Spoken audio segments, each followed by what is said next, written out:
En el invierno de 1953, un científico de aparentemente muchísimo prestigio en el afamado King's College entra a un laboratorio de una colega, sin su autorización, por supuesto, sin su permiso, y se encontró casualmente con una fotografía en un escritorio que no le pertenecía, la tomó y bueno, con esa simple imagen terminó esta persona por ganarse un premio Nobel. Y básicamente con esto se terminó de poner la última pieza en el rompecabezas para descubrir literalmente el secreto de la vida misma. Pero la persona que pasó cientos de horas preparando el experimento, haciendo cálculos a mano, haciendo toda una magia para que esta fotografía se pudiera llevar a cabo, pues no recibió absolutamente nada, ni las gracias, ni el reconocimiento, ni absolutamente nada. Pero bueno, hoy las estrellas de este relato pues no son estos ladroncillos que tomaron un crédito que no les correspondía al 100%, pero sí vamos a hablar de la mente brillante detrás de la cámara fotográfica, la científica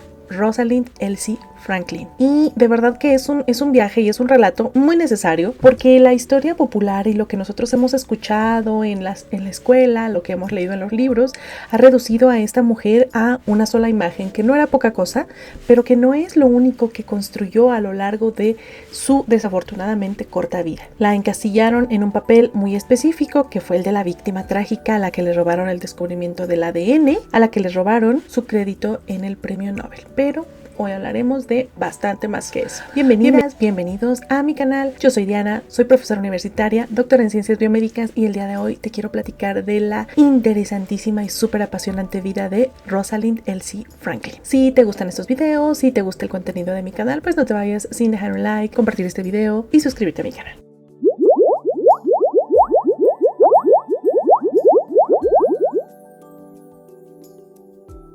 Como te decía, la narrativa que en muchos libros muy famosos, incluso bestsellers, que se le ha dado a Rosalind, ha sido muy incompleta y además tremendamente injusta, porque la vida de Rosalind fue todo menos aburrida. Fue una vida de muchísimos retos, pero también de muchísimas satisfacciones. Así que empecemos por el comienzo. Vamos a viajar a su infancia, porque en el entorno en el que ella creció forjó ese carácter y le dio muchísima de esa pasión que ella tenía por aprender cosas nuevas, por descubrir. Rosalind Elsie nació en Londres el 25 de julio de 1920, siendo la segunda de 5 hermanos en el seno de una prominente familia anglo-judía. Su padre, sí, eso de prominente es real, su padre, Ellis Franklin, era socio de un banco muy importante por aquellos entonces, y esto, bueno, es clave, porque la identidad de la familia no giraba solamente en torno a la riqueza, a los lujos, al despilfarre, no, para nada. Su entorno familiar estuvo profundamente involucrado en obras benéficas, en ayudar al reasentamiento de refugiados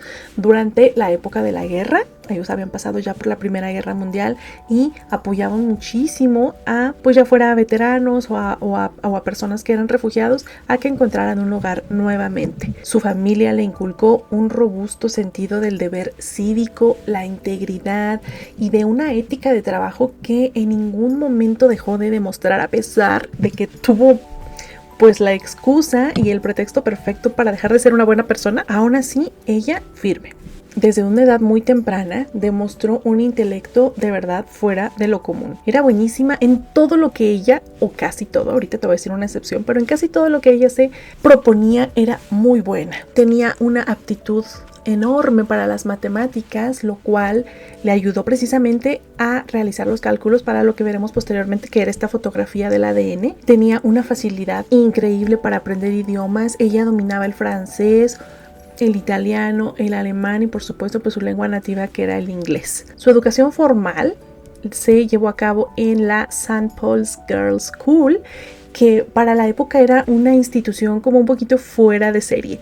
En aquellos entonces la educación que se les daba a las chicas pues era para que fueran buenas esposas. Sí, iban a aprender de matemáticas para que llevaran el gasto de la casa, para que fueran buenas administradoras. Era básicamente lo que se les enseñaba, ¿no? Enfocarse únicamente en prepararlas para el matrimonio. Sin embargo, esta escuela, la St. Paul's Girls' School, era una de las pocas escuelas en Londres en las que se les preparaba a las chicas para una vida profesional, se les preparaba verdaderamente en la academia. Bajo la influencia de algunas profesoras, como fue Dorothea Bale, Ida Freund, su vocación científica ya estaba clara a los 16 años y ella sabía desde un inicio que se quería dedicar a la ciencia. Esta escuela le funcionó a Rosalind como una pista de despegue. Aquí se les preparaba para que su carrera universitaria y su vida profesional fuera importante, fuera relevante, no únicamente estar sacando profesionistas como en la actualidad en muchas universidades, no. Si vas a estudiar, lo vas a hacer bien y vas a destacar. Esto le proporcionó a Rosalind una confianza absoluta en su intelecto, en un mundo que muy pronto se iba a dar cuenta que estaba principalmente dominada por hombres. Un mundo que no le resultó, como a muchas científicas de la época, no le resultó nada fácil. Como te decía, pues bueno, sí, si bien ella hacía muchas cosas bien, todo aquello que tenía que ver con el arte, el canto, la música, pues como que no se le daba del todo bien. Ella lo intentaba porque pues era parte de su formación académica, pero definitivamente no. Lo de ella eran las ciencias. Una vez que se graduó del Colegio de St. Paul, se inscribe ni más ni menos que a la Universidad de Cambridge en 1938 para estudiar química y física. Y le toca estudiar justamente cuando estalla la Segunda Guerra Mundial, un momento de muchísima incertidumbre, de muchísima presión. Y bueno, pues la guerra transforma totalmente a la Universidad de Cambridge, así como a muchísimos otros ámbitos, por supuesto, aunque en la academia pues también se observa un cambio muy importante, ya que los laboratorios, que típicamente pues estaban gobernados por hombres, por caballeros, se vacían de repente porque a los hombres se les recluta para la guerra. Entonces de repente, por las pocas mujeres que había, se hallan pues solas en los laboratorios, ¿no? Aunque pues Rosalind supo aprovechar esta ausencia, este vacío institucional, y le permitió a Rosalind interactuar muy de cerca con figuras de talla mundial que se habían refugiado ahí. En aquellos tiempos, una científica francesa, Adrienne Weil, se convirtió en su mentora y fue una conexión muy importante para su futuro profesional. Y aquí pues vale la pena la reflexión de ver cómo hasta en estos momentos tan caóticos, tan trágicos por los que ha pasado la humanidad, es posible ver florecer a alguien, ¿no? Y este fue el caso de Rosalind. Cuando Rosalind se gradúa, no se va a estudiar biología ni nada relacionado con la genética, como posteriormente sí va a suceder, pero no, de inicio no. Su primer gran trabajo científico fue acerca de lo que por lo menos en papel lo escuchamos y como que suena así medio raro, ¿no? Ella quería estudiar el carbón. Entonces entre 1942 y 1945 realiza su doctorado tomando como tema la porosidad y la estructura del carbón, pero en este contexto en el que ella estaba viviendo, la Segunda Guerra Mundial, era importante estudiar las propiedades del carbón porque literalmente era una cuestión relevante de vida o muerte. El carbón, pues como sabrás, no es únicamente esa piedra negra que se quema para obtener calor, sino que a nivel microscópico tiene propiedades bastante interesantes, tiene poros que evidentemente a simple vista no vemos, y Rosalind midió el diámetro molecular del carbón, o sea, demostró que en esos pequeños poros que posee el carbón se pueden atrapar ciertas moléculas de algunos gases tóxicos y dejar pasar el aire limpio. Y esto es el fundamento de la ciencia detrás de los filtros que hay en las máscaras antigas. Entonces fue un descubrimiento que a simple vista como que dices, ok, está estudiando el poro del carbón, qué interesante. Pero ya cuando se le da la aplicación, o sea, dices, no inventes, en esta época de guerra y en general funcionó para muchísimas otras cosas, por supuesto, el descubrir algo tan relevante que el carbón era capaz de retener partículas de gas tóxica, permitiendo el paso del aire limpio. En este contexto de la guerra, pues es algo, suena como algo fantástico, ¿no? Y esto, bueno, permitió que se pudieran fabricar máscaras más seguras, más eficientes para los soldados británicos. Obviamente ella no se detuvo ahí, publicó investigaciones muy exhaustivas, muy detalladas, con un rigor científico impresionante sobre la grafitización. O sea, ella seguía su línea de investigación por aquel entonces, pues era el carbón. El proceso de grafitización es el proceso mediante el cómo el carbón cambia su estructura interna bajo ciertas condiciones extremas de temperatura para convertirse en grafito. Todo en la ingeniería de materiales siguen siendo textos esenciales, muy, muy importantes para ciencia que aún se sigue haciendo. Y bueno, este conocimiento, todo este estudio acerca del carbón es la que la hace que se mueva posteriormente a otro instituto en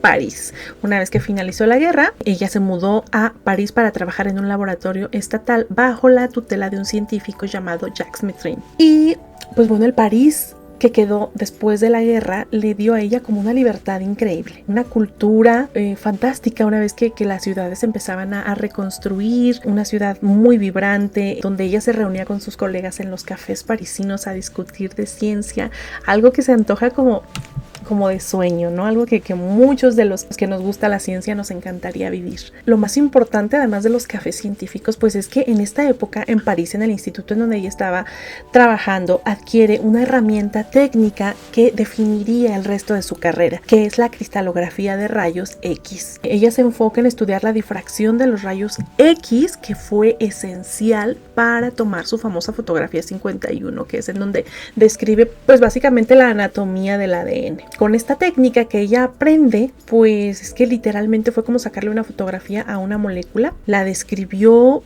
por supuesto que no era estar haciendo las cosas al azar, era tan buena en matemáticas que diseñó el experimento haciendo cálculos matemáticos a mano, por supuesto, porque pues no había computadoras, no había estas herramientas con las que ahora pues que nos facilitan muchísimo el trabajo. Ella lo hizo todo a mano, un trabajo muy muy artesanal. Crea ese como patrón de manchas negras y es lo que hace que ella empiece a pensar, bueno, esto al parecer esto es como lo que estaba faltando para describir con mucha precisión la estructura del ADN. Por aquel entonces había como una carrera para descubrir o para ver quién descubría primero la estructura y las propiedades del ADN. Obviamente estaban compitiendo los Estados Unidos con algunos otros institutos europeos y resulta que de verdad la única persona en el mundo con el entrenamiento mental, técnico, disciplinario para domar el caos que representaba el descifrar una molécula de la importancia del ADN era Rosalind Franklin. Tenía ya un background tan grande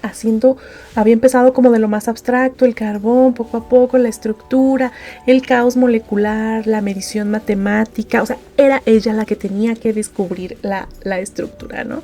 Y así es como llegamos al gran punto de inflexión en 1951. John Randall, que era el director de la unidad de biofísica del King's College en Londres, se comunica con Rosalind y le dice, ¿por qué no te regresas a Londres? Aquí te armamos un laboratorio de rayos X y pues ¿por qué no aplicas todo lo que has ido a aprender, pero ahora a las fibras biológicas, al ADN? Ella acepta, deja el lugar que más le encantaba en el mundo, que era París, regresa a su país y pareciera que en lugar de ser recibida con los honores que merecía, se involucra en una película de terror de verdad institucional. Y aquí todo empieza mal desde el principio, desde el primer día. Realmente se sabe que fue una falta de comunicación, un problema de comunicación. Jefe Randall le había asignado a Rosalind el proyecto del ADN de forma totalmente independiente. Hasta eso, él confiaba en ella. Ella iba a trabajar con un estudiante de doctorado llamado Raymond Gosting, pero ella era quien iba a dirigir el proyecto. Pero pues por ese tiempo andaba por ahí otro profesor, Maurice Wilkins, no se te olvide su nombre,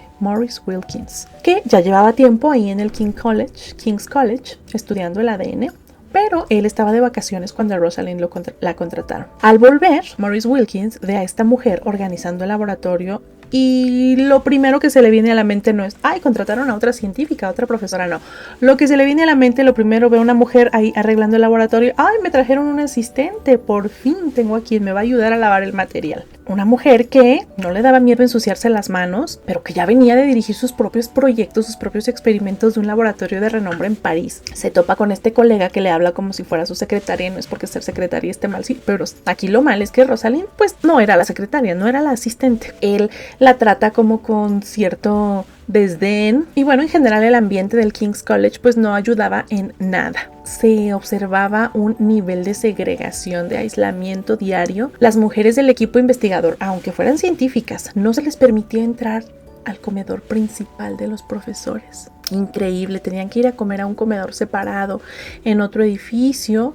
Y si bien este no es un detalle menor, porque no era solamente que tengo que caminar más, tengo que salir de mi edificio para ir a otro a comer, cuando aquí hay uno en donde podría hacerlo, pero no es solo eso, es el hecho de que no se le permitía convivir con los demás investigadores con quien probablemente pudo haber compartido algo que ella estaba estudiando, algo que ella estaba, a lo mejor de lo que tenía dudas. Bueno, esa posibilidad se le negó. Pero bueno, evidentemente ella tenía una fuerza interior inmensa y a pesar de estos detallitos, ella se encierra en su laboratorio a trabajar sin parar.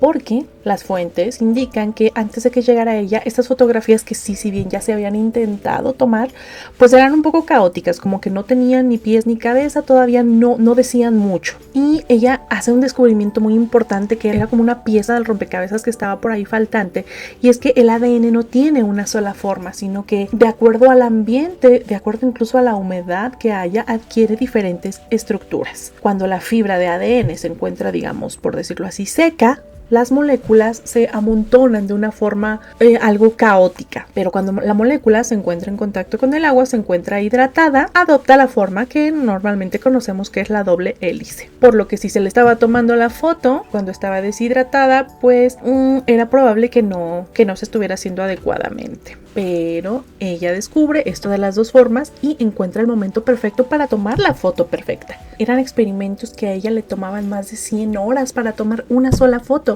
y si algo no estaba bien, pues había que prepararlo todo de cero, 100 horas nuevamente para volver a tomar una foto, y vaya, era un trabajo monumental. Sin embargo, ella, con todo su espíritu, con toda su disciplina y su sistema que ya se había formado, ella lo hacía. Y ese nivel de rigor y ese nivel de disciplina es lo que nos lleva a mayo de 1952, el momento clave. Ella y su estudiante, Gosling, preparan la cámara y tratan la fibra de ADN con esta técnica que ya tenía muy bien estudiada, y obtienen la célebre fotografía 51. Y bueno, cuando ves esta imagen en los libros, incluso para quien no es científico, pues tú lo que observas es una X, una gran X de color negro formada por estas manchas. Para cualquier experto, más bien en cristalografía, ese X nos da muchísima información. Nos habla de una estructura helicoidal. Es como si la estuviéramos viendo de arriba.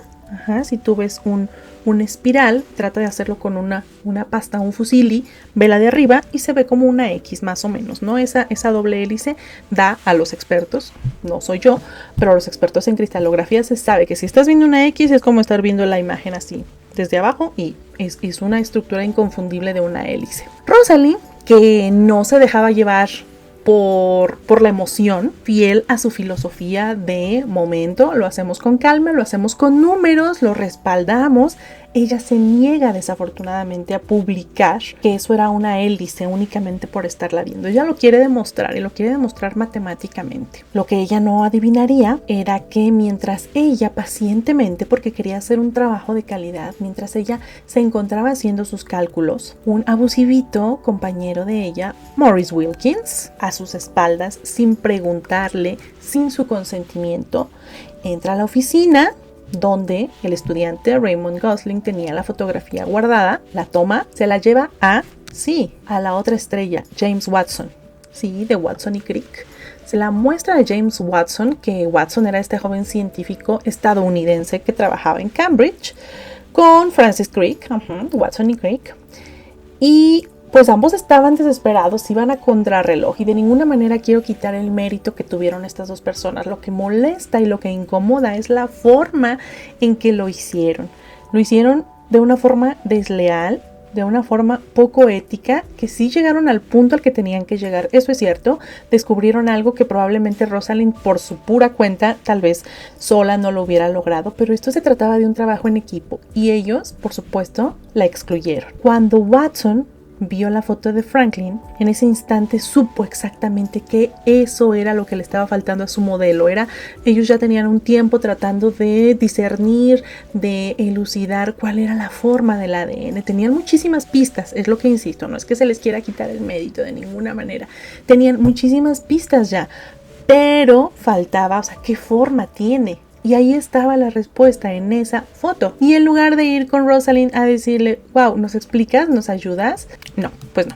De esta forma es como inmediatamente se ponen las pilas Watson, Crick y Wilkins, y no solo usan la foto, también posteriormente consiguen el acceso, igualmente de una forma muy poco ética, con muy poca vergüenza, consiguen el acceso a un informe confidencial que detallaba las medidas matemáticas exactas que Rosalind ya había calculado. Ella era buenísima para los números, y ella ya tenía ese reporte con todo ese trabajo que pues por un buen tiempo le había costado lograr. Así que no solo se llevaron la foto, le copiaron los cálculos, O sea, Rosalind les hizo la tarea básicamente, les copió las medidas, las distancias que existen entre cadena y cadena, la simetría espacial, el cómo se acomodan las bases, el hecho de que las bases vayan por dentro de la cadena, todo eso ya lo tenía calculado Rosalind y pues todo eso se llevaron. De esta forma es como ellos construyeron el molde. Construyeron su modelo ese de la típica foto donde los vemos que están en un pub británico, en un pub inglés,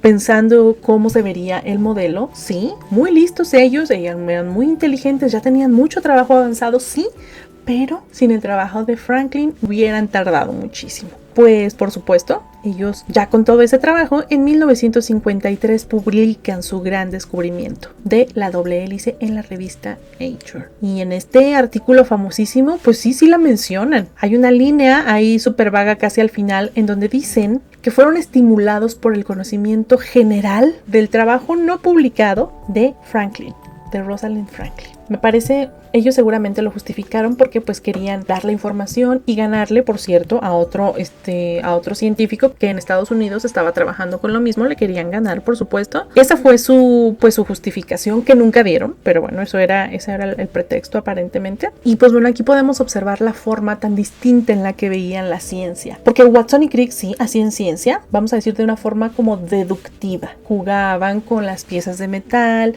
construían viendo cómo debía verse. O sea, esto podrá caber aquí, sí, ¿cómo se ve? No se ve bien, vamos a pegarlo por acá. Bueno, tal vez sí, va agarrando forma, ok.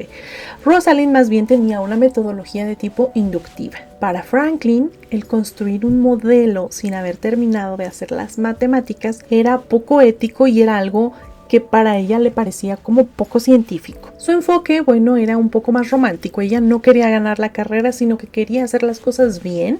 Quería descubrir una verdad importantísima, absoluta del universo a través del método científico, sin brincarse ningún paso, a su tiempo, a su ritmo, pero bueno, le coartaron este deseo que ella tenía. Y la narrativa típica, por cierto, de Watson, dice, pues pobre Rosalind, le robaron el premio, se amargó, desapareció, ya saben, como el mito de la víctima, ¿no? La victimizan muchísimo, le robaron y pues ya, pues se fue a vivir el resto de su vida pues ahí en lo que se iba pudiendo, ¿no? Sin embargo, cuando te pones a checar su vida, que es lo que he estado haciendo en los últimos días, se da uno cuenta de que una vez que pues se llevó la decepción de su vida cuando se dio cuenta de la poca calidad moral de sus compañeros, ella se mueve de ese laboratorio y no se quedó sentada llorando su fracaso, que hubiera tenido toda la razón del mundo para hacerlo, pero no lo hizo así. En 1953, en el año en el que se publicó el artículo del modelo del ADN, ella ya estaba hartísima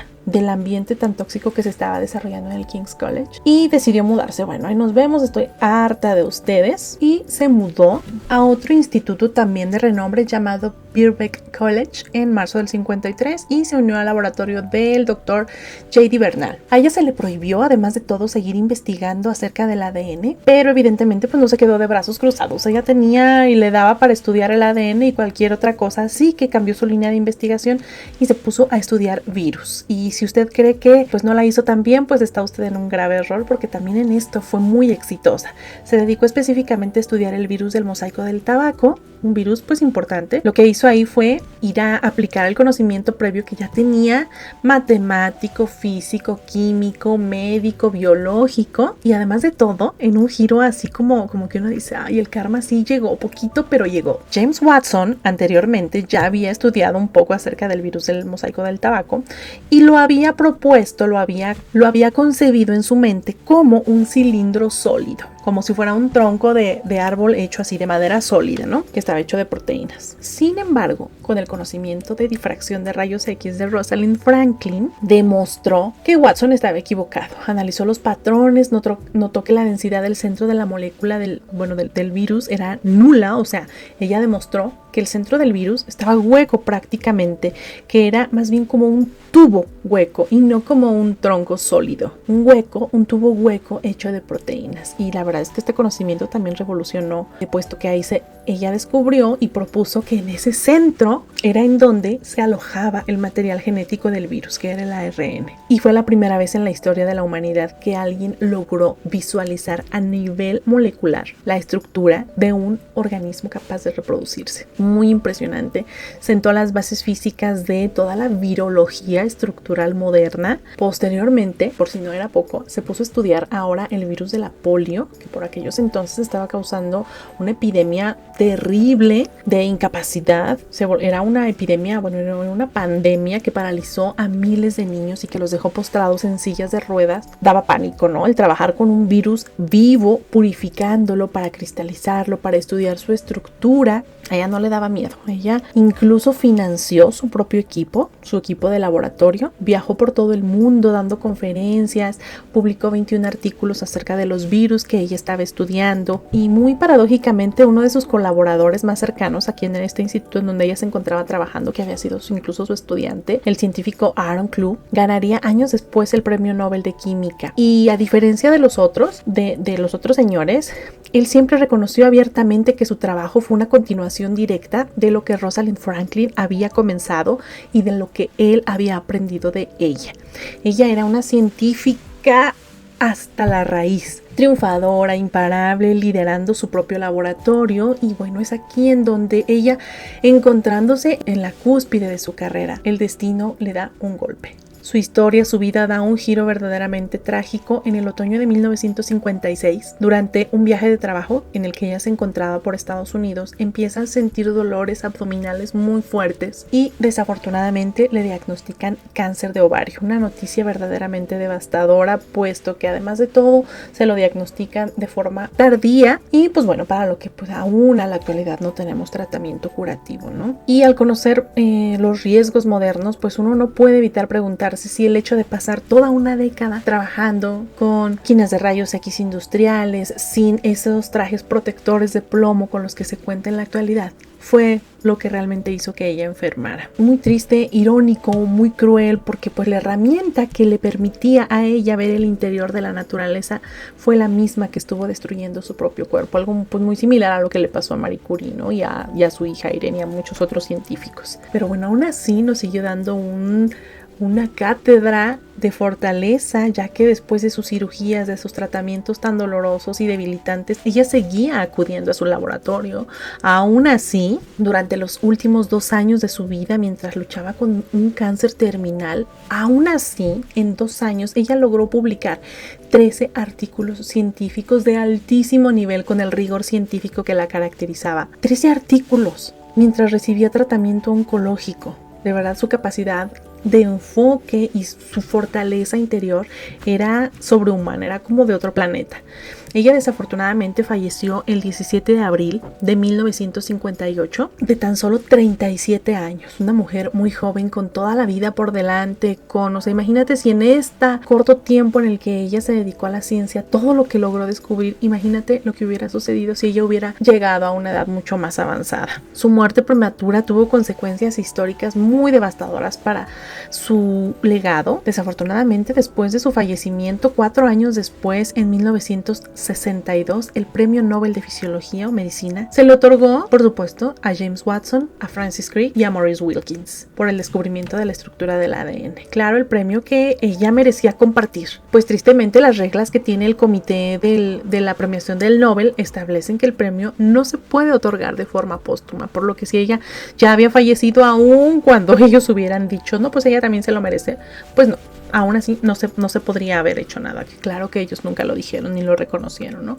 Ella ni siquiera fue reconocida. Por si esto no hubiera sido poco, en 1968 Watson publica un libro autobiográfico llamado La Doble Hélice, un libro famosísimo, un bestseller. Y pues como Rosalind ya no estaba viva para entonces para defenderse o para demandarlo por la difamación, porque en una buena parte del libro él se dedica a difamarla, construyendo una caricatura muy cruel de ella, refiriéndose a ella de la forma que él sabía sabía que a ella no le gustaba, que era Rosie, tratando su persona que ya no existía y que ya no podía defenderse de una forma como condescendiente, como con cierta lástima, como diciendo, la describió como una asistente rebelde con mal carácter, una mujer amargada que ni siquiera se arreglaba, cosas que ni al caso venían. Él dijo en este libro que escondía sus datos de forma irracional, que ella no tenía la capacidad matemática para interpretar las fotos que ella misma había tomado y que casi como justificando el robo. Esto le generó una gran impotencia a la familia de Rosalind, a sus amigos. El hecho de que un libro que se había convertido ya en un bestseller estuviera definiendo la identidad de una persona que ya no se encontraba en el mundo,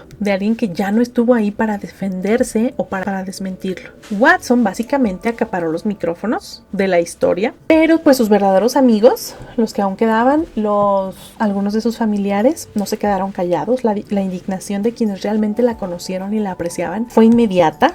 Una de sus amigas, Anne Sayre, que era una escritora, publicó una biografía de Rosalind Franklin en los años 70 para desmentir punto por punto las cosas que había dicho James Watson en su libro. Más tarde, la hermana de Rosalind, Jennifer Jean, comenzaron a publicar trabajos basados en las cartas y en los diarios reales de Rosalind para sacar la verdad a la luz, para tratar de por lo menos un poco limpiar el nombre que había ensuciado y pisoteado James Watson. Demostraron que de víctima amargada no tenía absolutamente nada, que era una mujer con una vida social, intelectual muy rica y era sumamente respetada por toda la comunidad internacional. Su familia, cuando ella falleció, eligió el epitafio para su lápida y decidieron describir su trabajo, en el que se hablaba de su trabajo acerca de virus. Ni siquiera mencionaron su contribución hacia el ADN, o sea, así como que vamos a quitarnos de esto y vamos a destacar lo que sí pudo hacer suyo, que era todo el trabajo de virus, que no es poca cosa. Al final del día, cuando uno lee un poquito acerca de su vida completa, te deja con una reflexión, primero con un coraje que a mí me quedó de verdad, pero te queda al final una reflexión sobre cómo hacemos la ciencia hoy en día. ¿En qué sentido? Pues bueno, es que vivimos en una cultura académica, y esto es bastante triste y bastante común, obsesionada con el o publica o muere. Hay universidades en las que se les presiona verdaderamente a los investigadores para que publiquen constantemente en revistas importantes, en el que se premia la velocidad y no siempre la calidad. A veces esto, y no es disculpa y no es excusa, por supuesto, para quien haya hecho un mal uso de la ética, ¿no? Pero en algunas ocasiones esto obliga a algunos investigadores a tomar atajos éticos. Si sus datos estaban medio incompletos, bueno, hay una maquilladita, una limpiadita para que se vean más bonitos y logren publicarlos. Muy mal, o sea, es una conducta, sí, imperdonable, pero desafortunadamente en muchas instituciones se les obliga o se les empuja a que se tomen estos pequeños atajos. No los estoy disculpando de ninguna manera, pero sería una fantasía que el mundo científico empezara a reconocer y a premiar el trabajo metódico, el trabajo cuidado, silencioso, riguroso, en lugar de la cantidad. Tendríamos un mundo de 100 metros. Y me gustaría terminar este video con una frase que me encontré por ahí, donde decía que la verdadera ciencia no es una carrera de los 100 metros libres, es la construcción cuidadosa de una catedral. Y Rosalind Franklin fue una de sus mejores arquitectas. Espero que este video te haya resultado inspirador, seas hombre o mujer, eso no importa. Esta no es cuestión, bueno, en esta ocasión sí un poco de género, pero estas vidas deberían de inspirarnos a todos, hombres y mujeres por igual, a ser así de metódicos, a ser así de sistemáticos. Tal vez no todos tenemos la brillantez que tenían estas mujeres y muchos otros científicos, pero sí que nos inspire a seguir en el camino, a levantarnos por más trágicos que sean algunos momentos con los que nos vamos enfrentando en la vida diaria. Así que espero que este video te haya gustado. Si es que fue así, pues no te vayas sin dejar un like, compartir este video con alguien a quien quieras inspirar y nos vemos en el siguiente. Bye bye.